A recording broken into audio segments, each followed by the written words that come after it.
ایک مثال ہے حلالہ. حلالہ جانتے ہیں کس کو کہتے ہیں؟ حلالہ. حلالہ حلال سے بنا ہے، کسی چیز کو حلال کرنے کے لیے کوئی کام کرنا. حلالہ نکاح التحلیل کہا جاتا ہے. یعنی آپ جانتے ہیں کہ جب کسی عورت کو تینوں طلاق مل جائے اور وہ الگ ہو جائے، اس کے بعد کیا اسلام کا اصول ہے کہ اب 3 طلاق کے بعد اگر کوئی عورت اپنے پہلے شوہر کے پاس جسے طلاق ہو چکی ہے اگر وہ اسے نکاح کرنا چاہتی ہے تو ایک راستہ باقی بچتا ہے. وہ کیا؟ وہ یہ ہے کہ جس مرد سے اس عورت نے نکاح کیا ہے، پہلے شوہر نے طلاق دے کر کے 3 طلاق ختم کر دی، اس عورت نے کسی دوسرے شوہر سے نکاح کر لیا.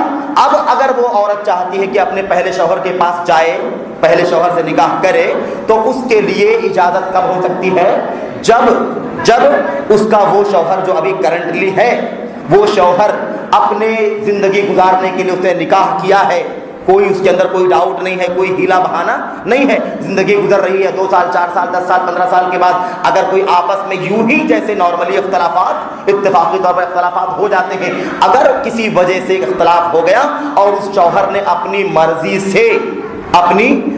سے اس بیوی کو طلاق دے دیا، تو اب وہ عورت اپنے پہلے شوہر کے لیے حلال ہو سکتی. یہ اسلام کا صحیح حلالہ ہے، یہ جائز حلالہ ہے. لیکن ایک چھری والا حلالہ ہے، ایک لعنت والا حلالہ ہے. وہ کیا ہے کہ کسی اچھے شخص نے اپنی بیوی کو طلاق دے دیا، 3 طلاقیں کیا ہو گئی؟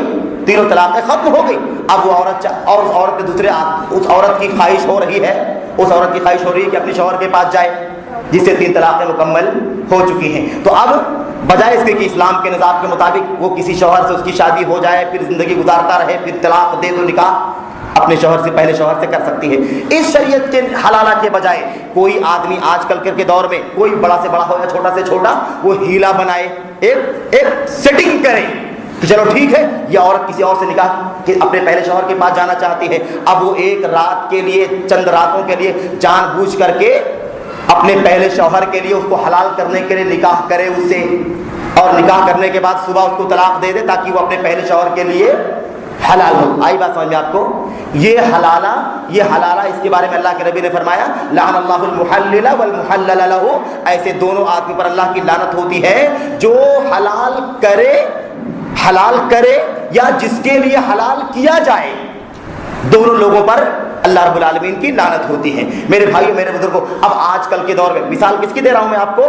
دلیل نص کے ہوتے ہوئے اختلاف کرنے کی. میرے بھائیو حلالے کا یہ مسئلہ، اس کے حرام ہونے کے بارے میں نبی کریم صلی اللہ علیہ وسلم کی صریح احادیث موجود ہیں. اللہ کے نبی نے فرمایا ہے کہ دونوں پر لعنت ہوتی ہے. اللہ کے نبی نے فرمایا ہے کہ حلالہ کرنے کے لیے جو شوہر آتا ہے، جو آدمی تیار ہوتا ہے کہ رات بھر کے لیے میں نکاح کرتا ہوں، کل طلاق دے دوں گا تاکہ وہ اپنے پہلے شوہر کے لیے حلال ہو جائے، ایسے آدمی کے بارے میں اللہ کے نبی نے فرمایا ہوا کالتیس المستار، یہ تو ادھار لیے ہوئے سانڈ کی طرح سے ہے.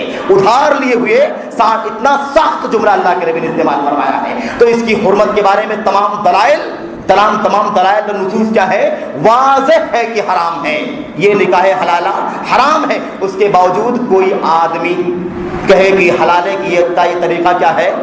جائز ہے، یا کرتا پھرے، تو ہم کیا کہیں گے؟ چونکہ یہ طریقہ، یہ عمل حدیثوں کے خلاف، دلائل کے خلاف یہ جو اختلاف کیا گیا ہے، یہ دلیل کے مقابلے میں ہے، نص کے مقابلے میں ہے، یہ کوئی اجتہادی مسئلہ نہیں ہے. اس لیے اس کو سمجھایا جائے گا، اس کو ڈانٹا جائے گا، اس کو نکیر کی جائے گی، اور دلیلوں کی روشنی میں اس کے لیے مسئلہ واضح کیا جائے گا کہ تمہارا عمل کتاب و سنت کے خلاف ہے، تم حرام عمل کر رہے ہو، اس لیے اللہ واسطے اللہ کے نبی کی یہ حدیثیں ہیں، اس پر عمل کرنے والے بن جاؤ.